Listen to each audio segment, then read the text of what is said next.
All right, welcome everyone. My name is WirthyPickle, and if you're into Starfield or Starfield content such as trailer breakdowns, how-to, or even explanation videos, you've definitely found the right place. Last week, I actually put out a poll on the community tab on what type of videos you'd like to see, and the magic system definitely came out on top on what you guys would like more information on. So you guys have spoken. I'm just here to deliver. In this video, we are going to take a deep dive in the magic system that was teased to us. I actually went through every single frame of every bit of gameplay that has been given to us so far, just to see if I could find any little bits of detail that we may have missed. I did find a couple things that are going to be very interesting that I think you guys are going to like.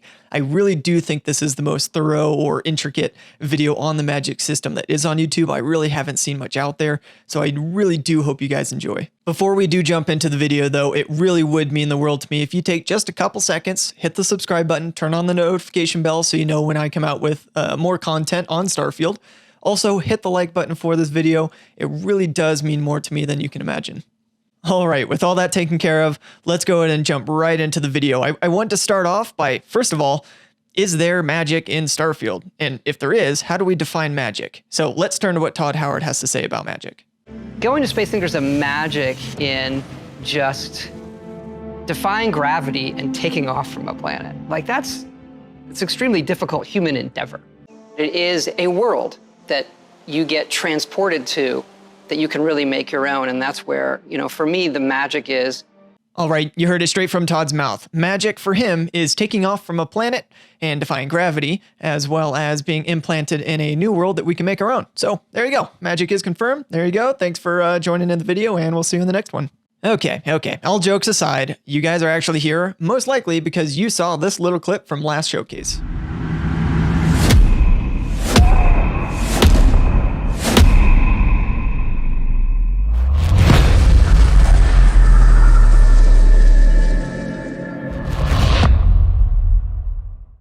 Well, if you guys are anything like me, when you first saw that little clip in the showcase, you had a little mini seizure, or maybe peed yourself a little. I won't tell you whether or not I did, but I do want to take a look at really what this means. Is there really a full through and through magic system in Starfield? We don't really know. We haven't been given all too much outside of this little clip here, but I do want to take a deep dive into the story of Starfield, at least that we know of so far, because I believe the magic system is directly tied in with the story.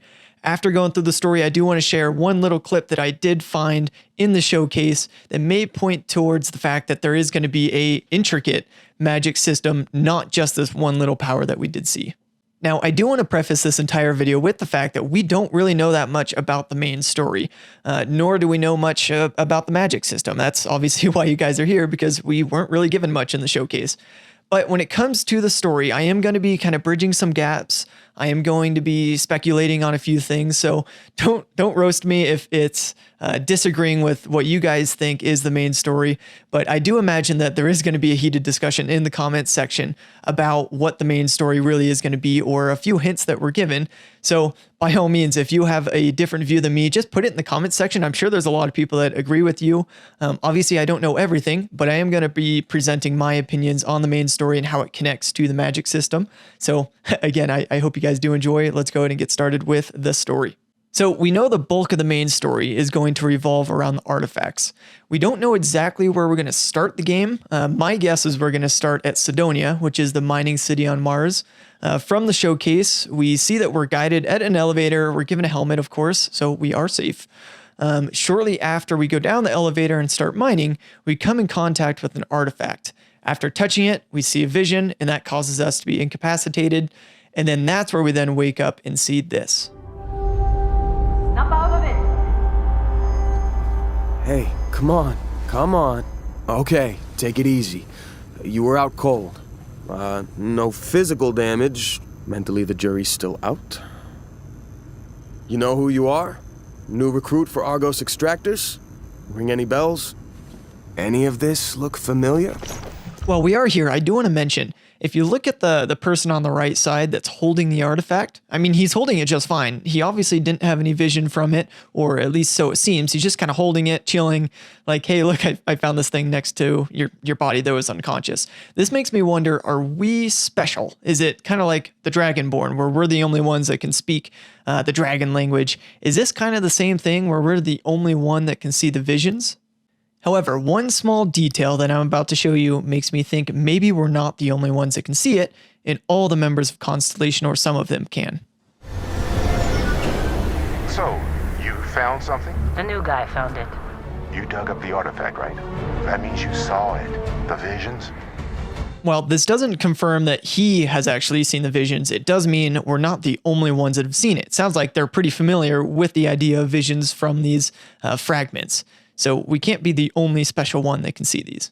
All right, so after we meet with this guy, it looks like we're then directed to the Constellation headquarters, which is in the city Atlantis, or New Atlantis. We then go to their headquarters where we meet all the members of Constellation, and they kind of give us a rundown of what the heck is going on, why I saw this vision, what these artifacts are, and it kind of gives us an idea of what we're supposed to be doing from that point. And then we're told that's kind of our job, is to find more of these fragments, to build these rings, and then figure out what the secrets of the universe are. Now, I do also want to point out the fact that once the fragments are put together in a ring, multiple rings then kind of make a sphere shape, but these rings and these spheres do vary in size. Maybe I'm looking a little bit too deeply and it's just kind of the angle that the camera's at, but it looks like some of these are massive, where your entire body can go inside the middle with lots of room to spare inside that sphere. Others are a lot smaller. Take the one in the Constellation headquarters. That one looked pretty small. There's no way I could fit inside there. So then we're kind of left to wonder, are there varying powers given from these spheres? Are some power giving, where we then get the superpower, or let's say we get an aspect of the magic system, and others are simply just a step in the right direction, meaning we create a sphere at that Constellation headquarters, and it gives us a full-on vision or directions to where we can find more artifacts, or where we can find those massive buildings that hold some of the secrets. That's kind of what I'm leaning towards. I think the smaller fragments, or those rings, once they form into the sphere, the smaller ones are more direction giving or vision giving, while the large massive ones that we get encircled in, that's when we're given special powers or further knowledge from the intelligent life that's outside the universe or solar system that we know of. I do also want to point out the fact that both these fragments, these rings, as well as the objects around the rings, actually defy gravity. This is exactly what this superpower magic system was teased to do as well. It defied gravity. It caused the people to kind of float around, where essentially there was no gravity in that room. So somehow, obviously, these rings are directly correlated with the power that we are then given and teased in the showcase. Now again, this magic system, this ability to defy gravity, ties directly to the main story and those rings. So we have to imagine that this superpower that we are given has to progress us through the main story as well. So I wouldn't say it's too far-fetched to assume that there's certain locations that we can come across in the settled systems, or certain secret locations that we have to have this power to be able to progress, or open a doorway, or get in through a specific passageway that then allows us to learn more and more of what this alien intelligence, or whoever is controlling these rings, whatever they want to tell us, we have to have this power to then progress and learn more and develop our abilities with this to progress in the main story. The conclusion of the main story, this is where I really speculate what I think is going to happen. I think once we progress and we find the rings, we're given the various powers that we need to then progress, get closer to what this intelligence wants us to know. I think we'll then be guided to control or manipulate a black hole. Then once we go through the black hole, we'll be brought to a different solar system that or kind of part of the universe that hasn't been discovered yet. This solar system then hinting towards intelligent alien life. That's where I think the main story is going to end. And then that's where Starfield 2 is going to kick us off.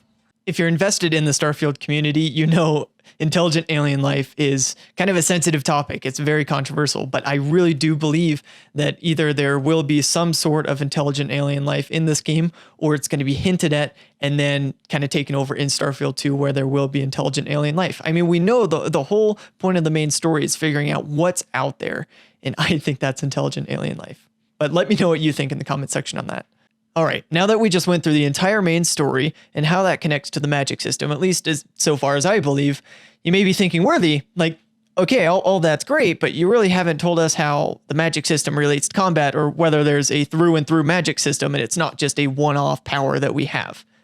Well, I promise I did my due diligence. I went through every single frame of every bit of gameplay that we saw, and I was really hoping that I could just get one little glance at a maybe cooldown meter or something in the bottom right-hand corner during the combat, but I saw nothing, absolutely nothing. Now, obviously, they're going to try to hide this because, you know, they gave us that one little teaser, and that's the only thing that we've seen so far. So it makes sense that they would cut out any gameplay that may have a cooldown. But it's also possible, again, it could be like the Skyrim shouts, where you shout the word and then there's a couple second cooldown, but you don't really see anything on the screen indicating whether there is a cooldown or not. Now, while I didn't find anything directly in the combat that indicated that the player used this ability or this magic that we may be given, I did find something very interesting. And this is actually in the menus. When you look at the general menu, you see 4 different dots that indicate a certain section that you can choose from, whether that's looking at your weapon, your inventory, or maybe a map. You know, these 4 dots can be picked for the certain section. However, in this one shot, you see a 5th dot right at the top. Now, there's no words there. We have no idea what this actually is. I think this is a special menu that unlocks only once you receive that first sphere supernatural power, that first magical ability of distorting gravity. I think that's when this menu unlocks. And then when you go in there, you can customize in one way or another this supernatural power, whether it's choosing from different types or you can customize it just a little bit and how it works. I think this 5th dot is that menu where you can choose it, and it only unlocks once you get that power. That's why it didn't show up earlier in the menu when you could only see the 4 dots. And I think they just kind of messed up and added a clip of the menu with the 5 dots. You may think this isn't really a big deal, but I think it is, because if they have a dedicated section in the menu for this magic system, again, this is just my opinion, but if they do have that there, it means that there is a full-on magic system. They wouldn't have this dedicated menu if you only get this one ability of defying gravity or distorting gravity, right? They would only have this menu if you can select or customize your supernatural powers. So I think every time you go inside one of those large circles, you're going to be given a certain type of power. And when you go into another one, you'll get a different type of power, just like the Skyrim shouts. When you get the reading on the walls, or in this case, when you step inside the rings, you'll get a certain power that you can then customize within this menu. That's what I think. Again, this is just my opinion as well as the story. But let me know what you guys think. This is everything I could find with the magic system. There really wasn't much to it, but it still took a 13, 14-minute video to describe it because I think it's so involved in that main story. But let me know what you think. Tell me if you disagree, if you do agree, if you found something else, let me know. I love talking with you guys in the comments section. This video, while I think it's going to end up being one of my shortest videos, it definitely took the longest amount of time going through each frame, looking very, very close at what there may be. So I really would appreciate it if you would subscribe, help support the channel, click the like button. I'm really hoping to get to 1,000 subscribers by the end of this month. I think that would be fantastic. You guys are awesome, and I'll talk to you in the comment section.